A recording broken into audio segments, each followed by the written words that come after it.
અમદાવાદથી સમાચાર 34 વર્ષ પહેલા થયેલી હત્યા મામલે ઘટસ્ફોટ થયો। વટવામાં થયેલી હત્યામાં મહત્વના સમાચાર, મૃતક યુવતી અને પરિવારજનોના ડીએનએ મેચ થયા। માનવ અવશેષોનો ડીએનએ ટેસ્ટનો રિપોર્ટ પોઝિટિવ આવ્યો। ક્રાઇમ બ્રાન્ચે સમગ્ર મામલે ફરિયાદ લેવાની કાર્યવાહી શરૂ કરી। આરોપી શમસુદ્દીન અને તેના ભાઈની હવે પોલીસ ધરપકડ કરશે। વર્ષ 1992માં થયેલી હત્યા કેસમાં આરોપી સુધી પોલીસ પહોંચી છે। સંવાદદાતા નવીન જોડાઈ ગયા છે વધુ જાણકારી સાથે। નવીન, આ 34 વર્ષ પહેલા થયેલી વારદાતનો હવે ખુલાસો, શું જાણકારી?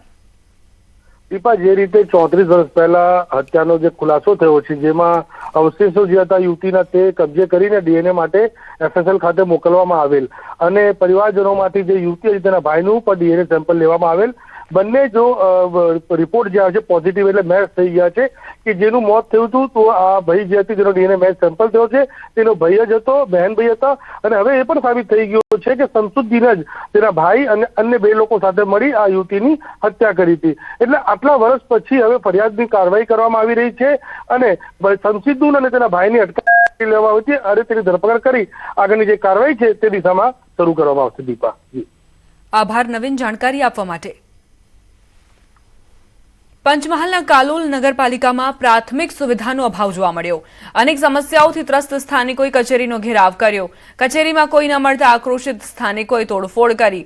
ચીફ ઓફિસરની કેબિન અને પાલિકા પ્રમુખની કેબિનમાં તોડફોડ કરી। હજી પણ કામ નહીં થાય તો આંદોલન કરવાની ચીમકી ઉચ્ચારી। વોર્ડ નંબર 4માં વિકાસના કામો ન થતા હોવાની રજૂઆત કરી હતી। ગટર માટે ખોદેલા ખાડાથી સ્થાનિકો ત્રસ્ત છે। 2 મહિનાથી દૂષિત પાણી આવતું હોવાની ફરિયાદ પણ નોંધાઈ છે।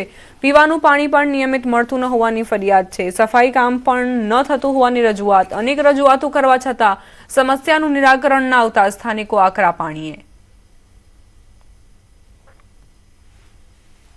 7 તારીખે જસ્ટ 4 mm વરસાદ કાલોલ નગરમાં પડ્યો, તે છતાં પણ અમારા વિસ્તારમાં વૃંદાવન સોસાયટીથી લઈને જલારામનગર સોસાયટી સુધી કાદવનું સામ્રાજ્ય થઈ ગયું છે। ચાલતા પણ નીકળી શકાય એવી પરિસ્થિતિ નથી।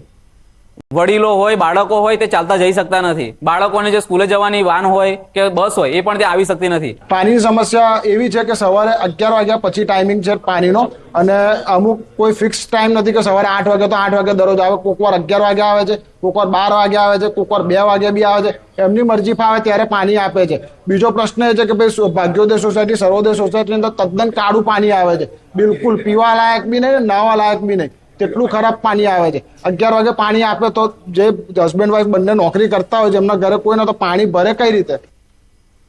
હવે નજર કરીશું સમાચાર સુપરફાસ્ટ પર।